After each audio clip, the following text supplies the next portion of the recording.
कह रहे हैं रिया को उठाओ, रिया को उठाओ, रिया को उठाओ, जब मैं उठाता हूँ तो फिर ऐसे कह रहे हैं। हाँ सब इतने से लिख रहे और तो क्या हो गया? It's okay, we are just मैं टॉकिंग। की घरों कट के लै गया वहां कि ताड़ी भैन कड़ी दसो मैं तो बात कर रहा हूँ उससे यार, कुछ कहा मैंने तुम्हें रिया? नहीं तो वो दरअसल ना इनकी इन सब की मैंने बहनें निकाली हैं, जो नीचे कमेंट कर रहे हैं ना, इन सब की बहनें मैंने निकाली नहीं है। क्या निकाला? इनकी सिस्टर्स लेके मैं भाग गया था, इसलिए ये सब मुझे बड़ा डरते हैं मेरे से। इनकी गर्लफ्रेंड्स, इनकी सिस्टर्स मैं निकाल लेता हूँ, दिखा देता हूँ। फिर मेरे से जलते हैं, जेलस है मेरे से, आप क्यों जलते हो गाइस? क्यों जलते हो यार? ये जलते हैं मेरे से सारे, सड़ते हैं मेरी पर्सनालिटी से, इनके साथ तो सेट नहीं होती।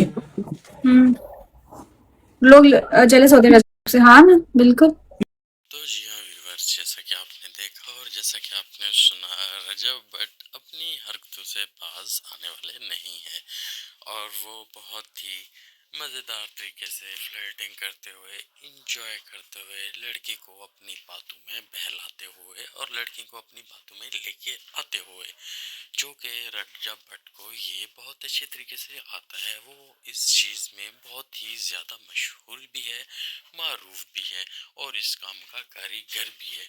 बोल सकते हैं जो इंसान जैसा काम करता हो उसको उस चीज़ का कारीगर बोल सकते हैं। तो रजब भट्ट जब ये बात खुद बोल सकता है, क्योंकि एक मैच में रजब का मैच लगा था रिया के साथ, वहाँ पर रजब भट्ट ने कहा था कि कोई लड़की को पटाना या किसी के साथ अफेयर चलाना कोई बड़ी मुश्किल काम नहीं है, सिर्फ आपके पास पैसा होना चाहिए, पैसा होगा तो आपका काम इजीली हो जाएगा।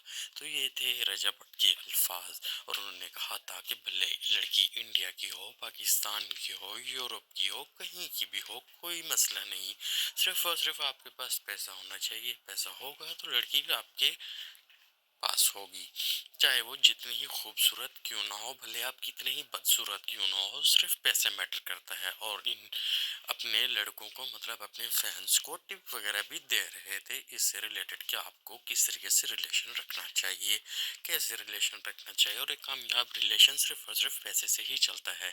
जैसे कि खुद रजब भट्ट ने इस काम में पीएचडी कर रखी है और बाकी को भी सिखा रहे हैं, लेकिन इतने मसलों के बाद सीखते नहीं है कि इन चीज़ों से दूर रहें। उनको बार बार याद दिलाना पड़ता है कि अब आपकी वाइफ है और साथ साथ आपका एक बेटा भी है, वो ये बातें क्यों भूल जाते हैं, उनको ये बातें क्यों नहीं याद रहती, वो जानबूझ के ये सारा कुछ करते हैं या फिर इग्नोर करते हैं। दो ही बातें हो सकती हैं। अब तो उसको सोचना चाहिए कि अब तो उसका माशाल्लाह से बेटा भी है, तो अभी तो ये हरकतें नहीं इसके ऊपर जचती।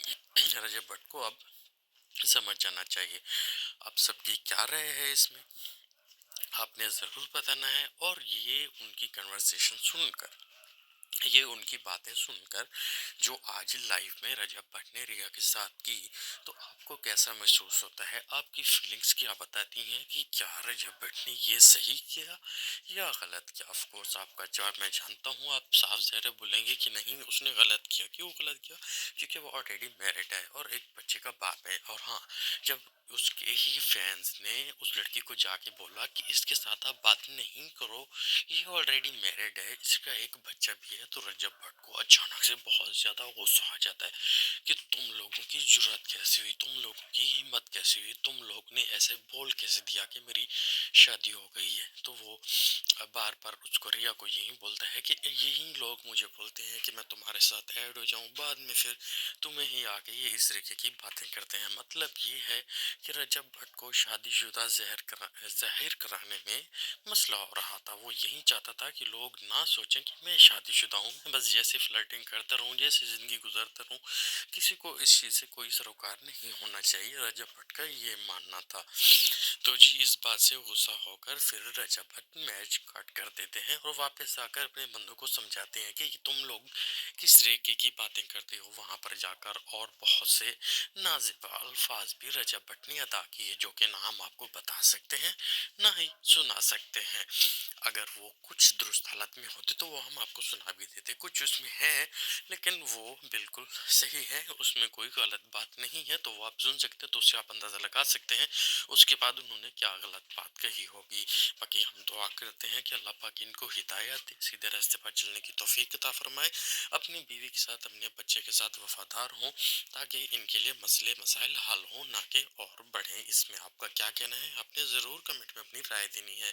चैनल के ऊपर नया है तो चैनल को सब्सक्राइब कर दे, वीडियो को लाइक कर दे, कमेंट्स में राय दे दे, बेल आइकन को प्रेस कर दे ताकि अपडेट मिलती रहे। मिलते हैं अगली वीडियो में। अल्लाह हाफिज़।